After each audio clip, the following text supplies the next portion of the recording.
Y'all really want to truly learn how to achieve all your goals all the time? Do you really want to learn to accelerate your personal and your professional goals? If that's you, say you bet. All right, well, we're in the right place, and let's get started. Well, Jim Jones was walking down the airport terminal, heading to catch the 220 to Boston. And as he was going along, he comes across a scale that says, your weight and your fortune, 25 cents. Jim figures, what the heck, reaches in his pocket, pulls out a quarter, steps up on the scale, drops in the quarter, and the scale says, your name's Jim Jones. You weigh 185, and you're catching the 220 to Boston. Well, Jim steps off that scale. It's the most amazing thing. Looks right, left, looks up and down the back. Jim is convinced it is some kind of a trick. But Jim's got an idea.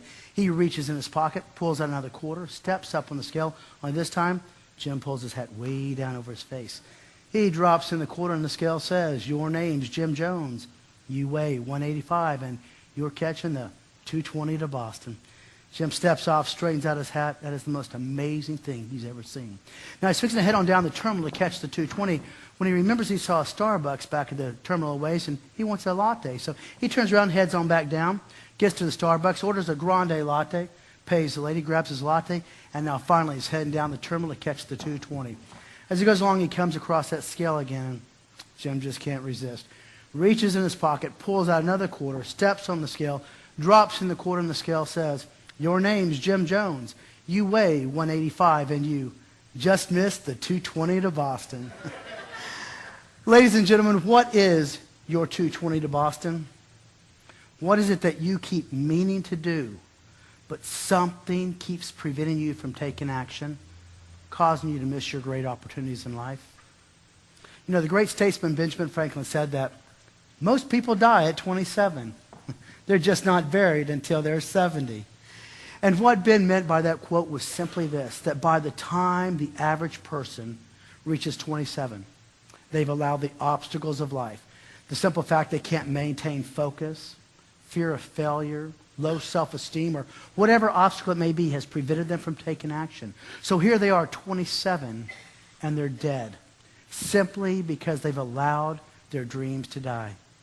But you see, in other words, they've become wandering generalities who have settled for a life of mediocrity. But man was created to be so much more. In fact, man was created to be a meaningful specific. And I say that because in the Amplified Bible in John 10:10, Jesus said, I came that you may have and enjoy life, and that you may have it in abundance, to the full until it overflows. So in other words, Jesus said, I came to show you how to fulfill your God-given purpose and to fulfill your desires. Do you realize the very word desire originates from two Latin words, de and sire, which simply means from the Father? So if God gives us the desire in the first place, doesn't it make sense he's going to show us how to fulfill it? In Psalm 37:4, the Lord says, I will give you the desires of your heart. But see, we have to take action. See, life is not something that just happens, as so many people have come to believe. But life is something that you create.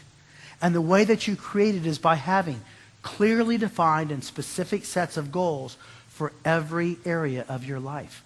You must have clearly defined and specific sets of goals for your mental, your physical, and your spiritual area of life, for your vocation, for your family, your finances, and your social areas as well. You must have goals in every way, in every area.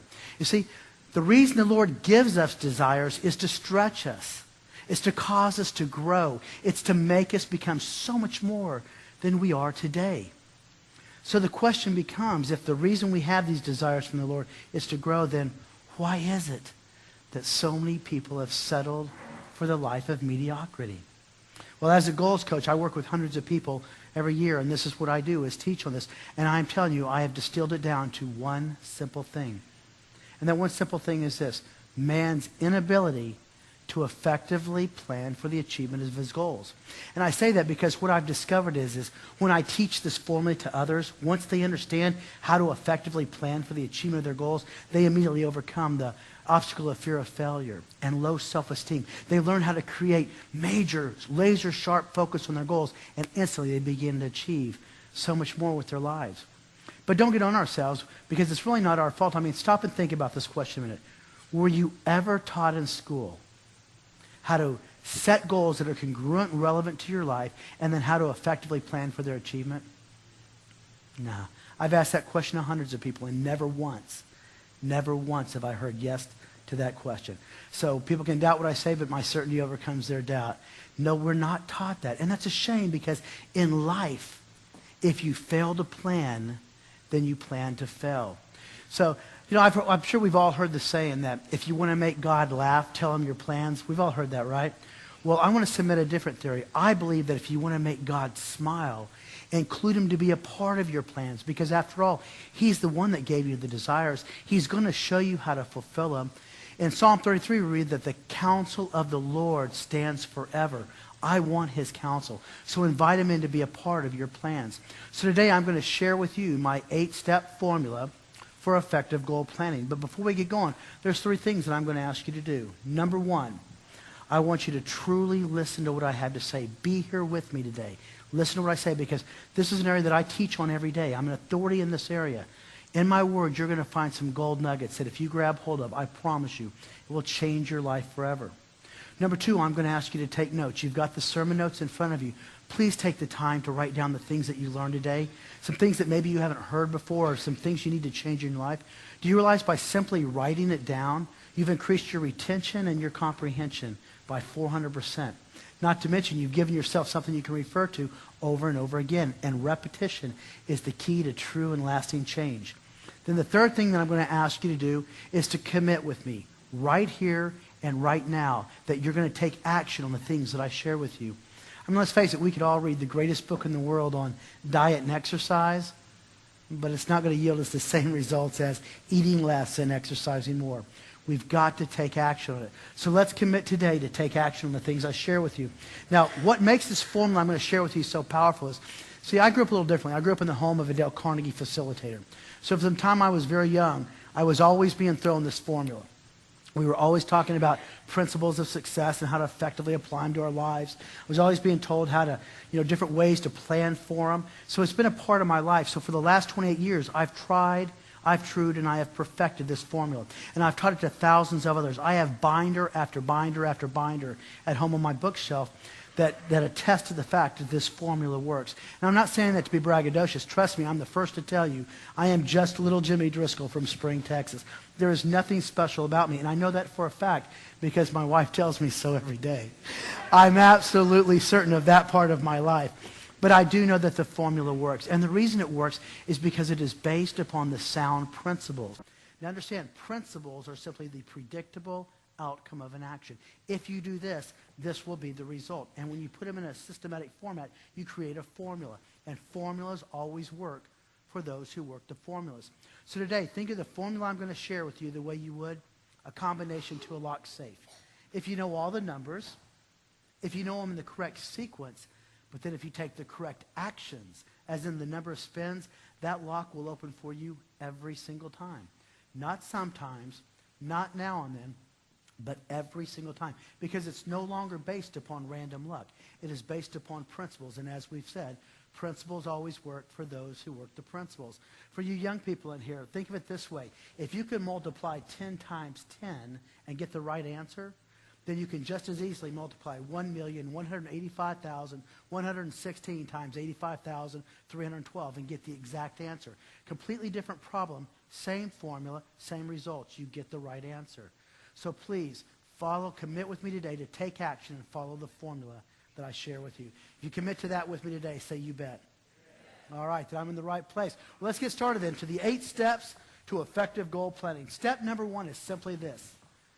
Write it down. Wow, what a novel concept, isn't it? I bet you've all heard that before. In fact, studies show that 82% of us have heard the absolute vital importance of writing down our goals for our life. But those same studies also show that less than 3% actually take the time to do it. Less than 3%. And the most powerful part of that study was this. It's the 3% that wrote it down that achieved more than the other 97% combined. We have the 72 Harvard study, the 86 Cal State Fullerton study, the 92 Georgia Tech study. We have study after study that absolutely proves inconclusively that by writing down your goals, you achieve so much more because you know where you're going in your life. It's awful hard to get there if you've never been there, if you don't even know where there is. It's awful hard to achieve it if you don't even know what it is. You must write it down, clearly defined and specific. I mean, can you imagine trying to build a mansion without a blueprint? But do you realize you can't even develop the blueprint until you have a clearly defined, specific vision of that which you wish to create? But the question is, what is it that's so powerful about writing it down? I mean, all you're doing is taking a pen and a piece of paper and writing it down, right? I mean, what's so powerful about that? Well, two things that I found. Number one, it means that you have made a decision. And every single thing in life begins with a decision. The chairs you're sitting in, the stage I'm standing on, the lights that are lighting me up, the sound system I'm talking through. It all began with a decision. See, once you've written it down and made the decision, it's no longer some thought rattling around your brain, competing for attention on a continuous basis. It's written down, the decision's made. You have initiated the goal achievement process. And then number two, it means that you have created focus. And nothing in the world is more powerful than focus. And I say that because you've got to understand, your energy and your passion can only flow where your focus or your attention goes. If it's not written down, if it's up here, it's vying for attention all day. There's no power behind it. It's all diluted. But when it's written down, clearly defined and specific, man, all your energy and your passion goes to it, and that's where the power begins. You see, God in His infinite wisdom, everything that you need to achieve all your goals in life, everything is all right here in front of you. It's all around you. It's everywhere. You just will not see it until you're focused on exactly that which it is you want. And that's because, as I said, God in His infinite wisdom gave each of us a focus stimulus filter. Now imagine for a minute all the sights, the sounds, the colors, all the movements going on around us, the people vying for your attention, all the thoughts going on in your mind. If it wasn't for your focus stimulus filter, you'd go stark raving mad. You would be eating Valium like candy just to have some semblance of normalcy in your life. But as I said, God in His infinite wisdom gave us the focus stimulus filter. And the purpose is to only let in that which we are focused on. Let me give you an example that I'm sure every single person in this room has experienced. You're sitting down one day and you're flipping through a magazine and you come to an ad and there it is, the car that you want. Wow, you just fell in love with that car. You've thought in your mind the color you want it to be and everything. Yes or yes. Did you or did you not begin to see those cars all around, everywhere you went, on the freeway, in the parking lots, everywhere? News bulletin. Those cars didn't just show up. They had always been there. You just couldn't see it until you were focused on what it is you want. And that's how it is with life. With every goal you'll ever select, everything you need is there, but it will not show up until you are focused on it. When you become really, truly, clearly defined and specific on your goal, through 28 years of my personal experience and the thousands and thousands of testimonies I have, what I'm about to say is the honest truth. When you are focused on your goal, people are going to show up in your life that will use their power and influence to elevate you to places you could have never gone on your own. We've all experienced that. When you are focused on your goal, people are going to show up in your life, enthusiastic. They're going to give into you good measure, pressed down, shaken together, of their time, their talents, and their resources to help you achieve your goals every time. When you are focused on your goal, you're going to come up with creative ideas and thoughts towards how to achieve that goal that you would have never had before if it wasn't written down in front of you. Folks, you must. If you forget every single thing I say today, if you forget everything, I'm going to ask you to remember one thing. That is, if you want to increase your odds of success by 1,000% in achieving your goal, join the 3% Club and write it down, clearly defined and specific. Keep it with you and look at it 3 times a day, morning, noon, and night. Keep it fresh in your mind, and you watch if God doesn't get behind you on it. God says you have not because you ask not. He says ask and you shall receive. But what are you asking for? Clearly defined and specific, and keep it with you. In 1995, the Olympic Hopeful Camp invited Bruce Jenner, the 1976 Olympic gold medalist in the decathlon, to come and speak to the Olympic hopefuls in Lake Placid. And while he was there speaking to the hopefuls, he asked 2 very powerful questions. The first question he asked was simply this: how many of you have a written down set of goals for your life? Boom, just like that. Every single hand in that room went up. And that didn't surprise me at all. As a goals coach and as a speaker in the area of goals, Every single successful athlete and every successful business person I've ever worked with, that was the one common denominator. They had those written down goals. So that didn't surprise me at all. But the result of the second question did. He said, how many of you have the list on you right now? One hand in the room went up. That was the hand of Dan O'Brien, who went on 9 months later to win the gold medal in decathlon. Dan O'Brien. Folks, that was not a coincidence. I have 28 years of historical data and thousands of testimonials to attest to the fact that that was the power of focus. And as I said, you can doubt what I'm saying, but I promise you, my certainty overcomes your doubt. You must write it down, clearly defined, and as specific as you possibly can. So we all agree that from this point forward, we are going to begin to write down our goals. Yes or yes? All right, very good. Let's go to step number 2. You know, these other steps are great. But if you'll just do that one, you're going to achieve your goals, I promise. But the other ones are for us that want to do it quickly. We're impatient. We want to get it done. So step number 2 is simply this. Know your why. Now again, let me explain this a little bit because this is very, very important. What happens is we set a goal and then we try to figure out how. And when we can't see how, we figure, well, the goal must not be for us, and we give it up. The problem is when you look at the how, what you're doing is you are looking at your current results in life. Rather than thinking on what it is you want, you're looking at your results, not realizing that your results are a byproduct of yesterday's thoughts, not today's. So you want the new car, but rather than thinking on that, you look at your negative checkbook and says, oh my gosh, I'm broke. It created those, oh my God, I'm broke thoughts, which creates, oh my gosh, I'm broke feelings and emotion, which drives, oh my gosh, I'm broke action or lack of action. And you get the exact same result. And now you're in that negative perpetual cycle. Same thing with a marriage. Your marriage isn't going the way you want. Oh, you want that good marriage, but you keep looking at the turmoil. And you create those thoughts, which creates those feelings and emotions, which drives those bad actions that keeps the marriage bad. And you're stuck in a negative perpetual cycle. You must not worry about how. You must focus on why it's important, what you want and why. And that why has to be stated in the absolute positive way. When you go to write down your why, if it's truly your desire, you're going to be able to write it down in a couple of sentences very quickly. And you're going to be using strong adjectives like burning, obsessive, compulsive desire and why it's important. Because if you have to stop and think about why it's important to you, it's a pretty good indicator it probably isn't your dream or desire. It's probably something people have been telling you that you should do. You need to do this. Oh, I bet you're going to be doing that. And we buy into it, but then there's no passion or energy behind it. Make sure it's your dream. Make sure it's your desire by writing down why. If I was to go to the doctor tomorrow, and let's say I weigh 225, and the doctor goes, Jim, oh my gosh, your cholesterol's up, your blood pressure's up, you're in really bad health, you really need to get 50 pounds off you. Boy, I walk away from that doctor's office. Now I've got 2 choices. My goal could become I have to lose 50 pounds because the doctor says so, or I'm going to die, or it could be this. I'm going to weigh 175. And the reason why is so I'll have better health and vitality. I'll have more energy to achieve more in my life. My body's going to look better. I can present myself in a more positive light. Therefore, I'll have more self-esteem and confidence. When you know your why, your goal is specific, and you have a strong why like that, I promise you, the hows will show up. Hows are irrelevant. What we know about the mind is this. You're going to know what you want and why you want it. And the why is big enough, the hows will show up. That takes us to step number 3 in the 8-step formula, and that is this. You must learn to identify the obstacles that you may face. Because if you do not take the time to identify the obstacles you're going to face, when you begin that action phase and you run into that obstacle, first obstacle you hit, you're going to say, well, this must not be for me.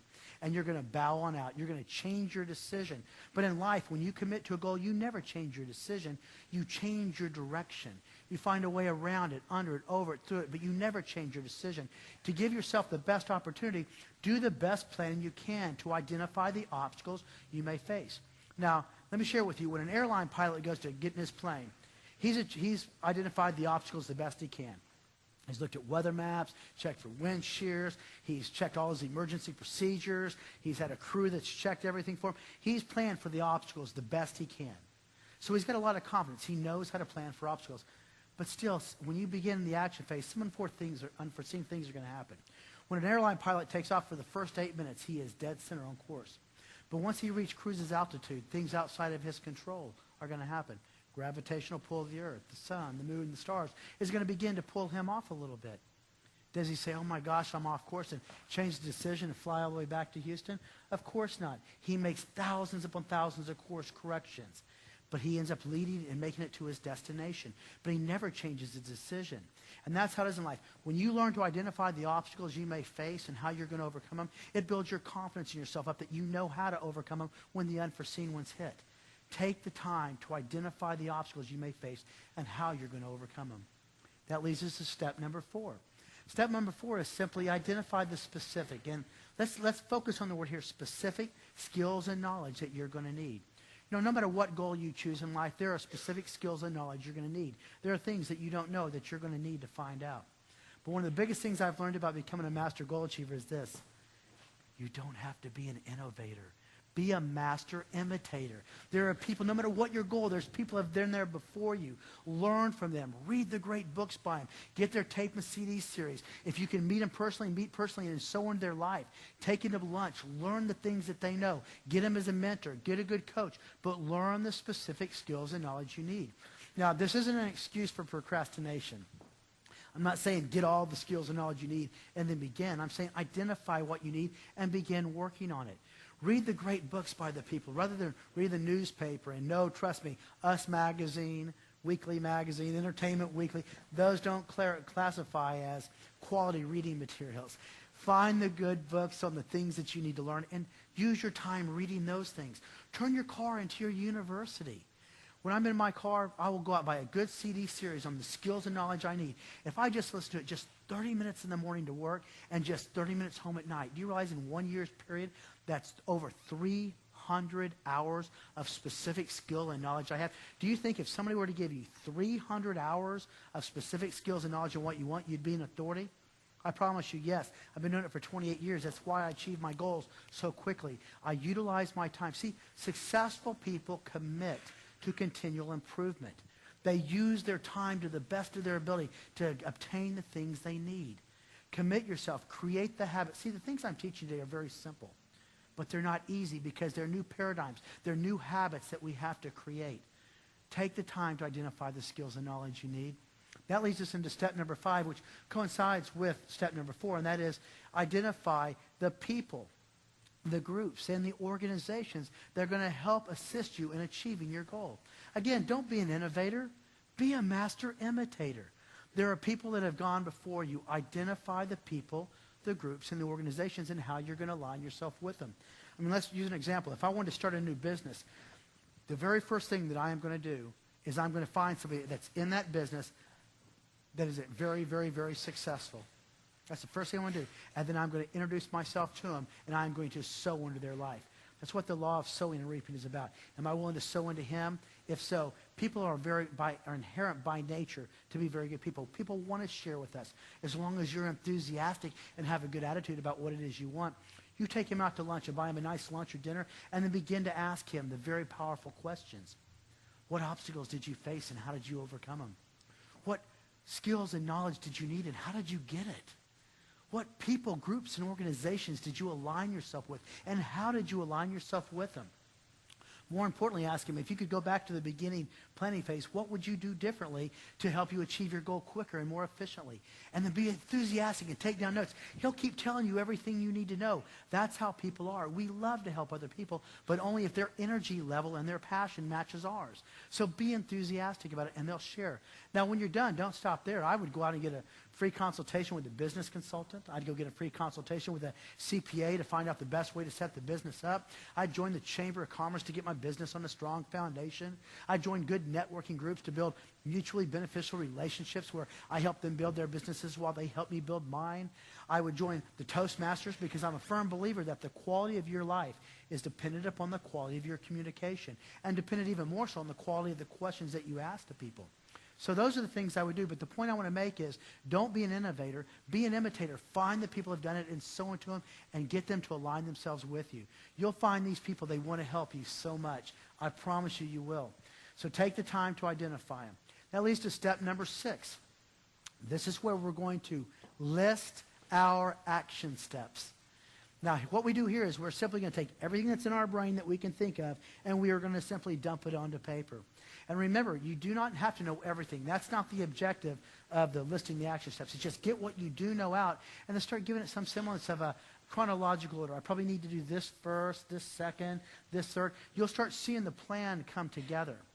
But you don't have to know everything. Just get what you do know down.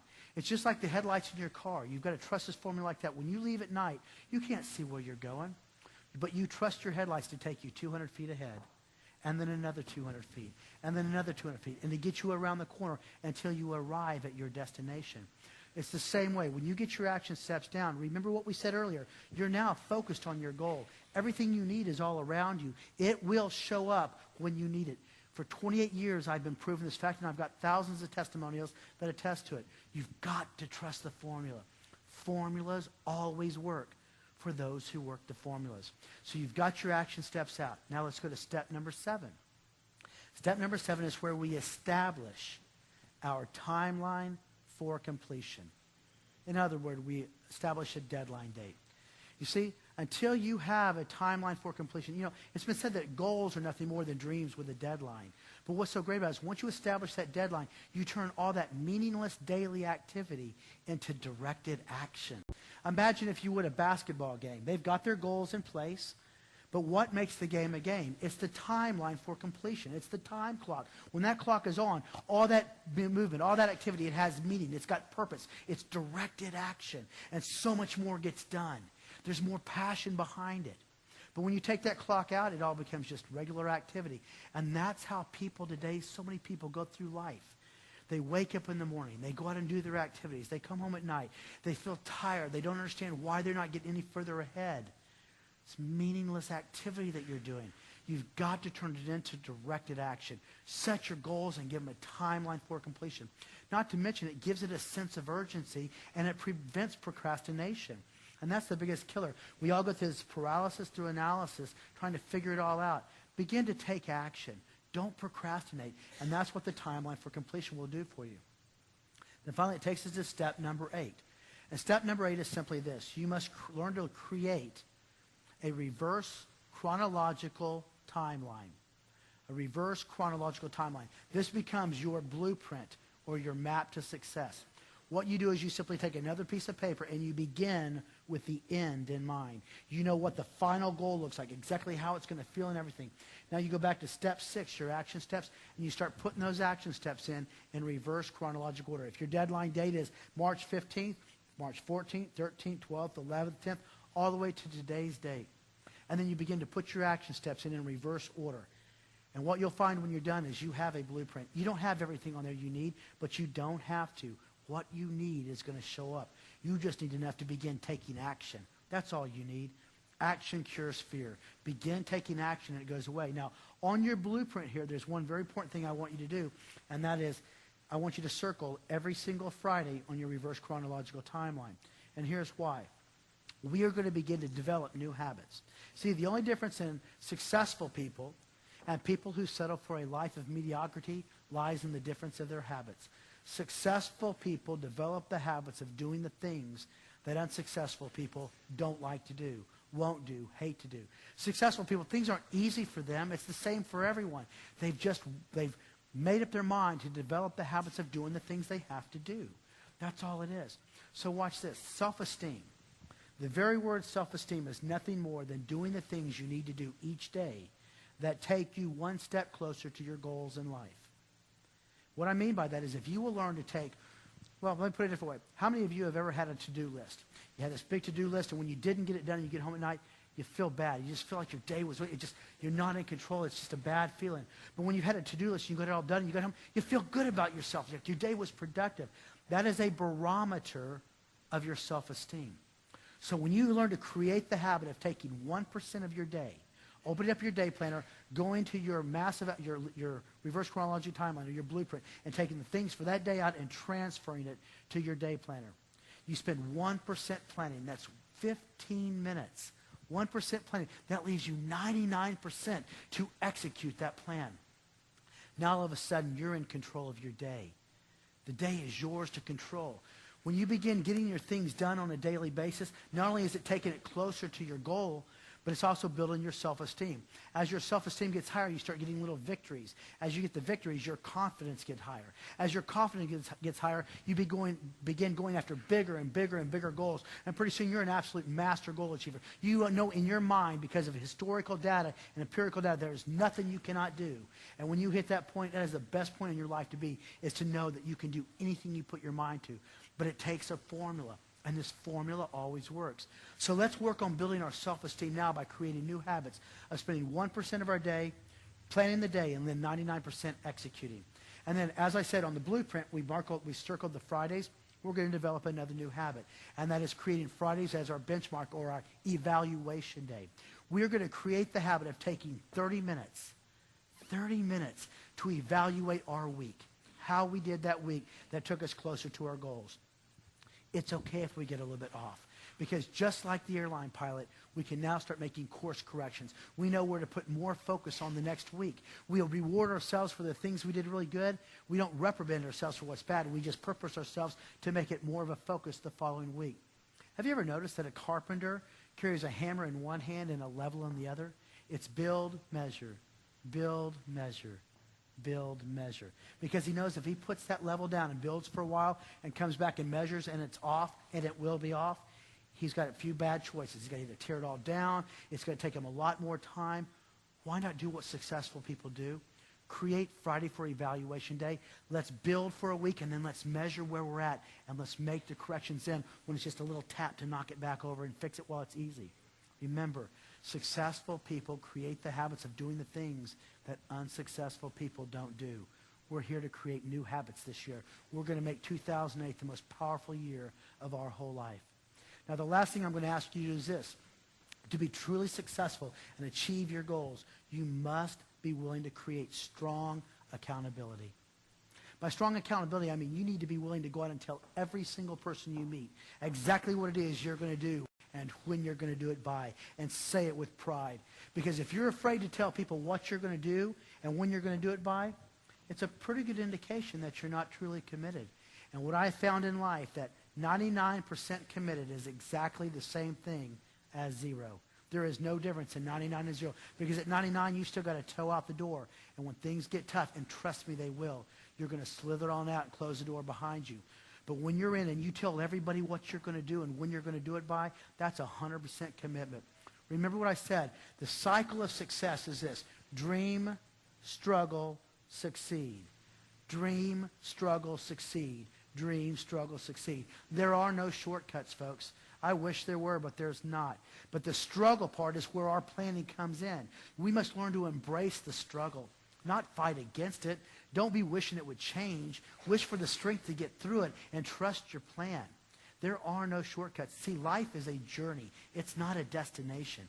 When you're in these struggles, folks, just embrace them, but be doing the things you need to do to plan to get yourself through it.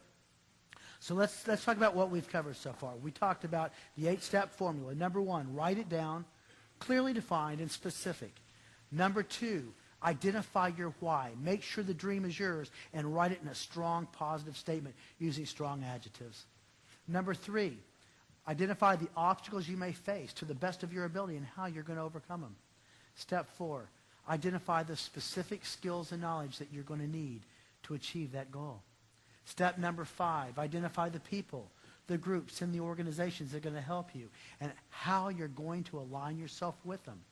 Step number 6, list your action steps and give it a chronological order. Step number 7, establish your timeline for completion. And then number 8 is where we're going to create our reverse chronological timeline, our blueprint, our map to success. Now we're going to develop the new habits of spending 1% of our day planning, 99% executing to build our self-esteem and our confidence. We're going to create the habit of making Friday our benchmark or our evaluation day so we can evaluate our week and make course corrections the following week before things get too out of hand. And finally, we're going to commit to creating strong accountability. Folks, remember this. There's absolutely nothing you cannot do. You can do anything. Remember, we can do all things through Christ. Henry Ford once said in 1909 that whether you think you can or you think you can't, you're correct. Please do not focus on today's results. Remember, thoughts create emotions. Emotions drive actions. Actions equals results. We're going to learn to focus on what we do want, not on what we currently have. Today's results are from yesterday's thoughts. Today is a new day. Today we're going to think differently. Today, no matter what, we are going to take our thoughts captive, the negative ones, and replace them with the positive ones that are going to take us closer to the life that we're meant. Remember, life is something we create, and these goals are how we create it. So let me leave you with this. What are you going to do tomorrow differently than you did today that's going to take you one step closer to achieving all your goals this year, all your goals in life? I've given you the most powerful formula there is. It's easy, yes, but it's not simple. You're going to have to create new habits. Purpose yourself that to this day. Please write down your goals. I love you all so much, and I want everybody here to know there's nothing special about me other than I developed the habits in this formula. Please trust this formula. If nothing else, just give me 1 year, and let me prove it to you that it works. So again, what are you going to do differently tomorrow than you did today to take you one step closer to your goals?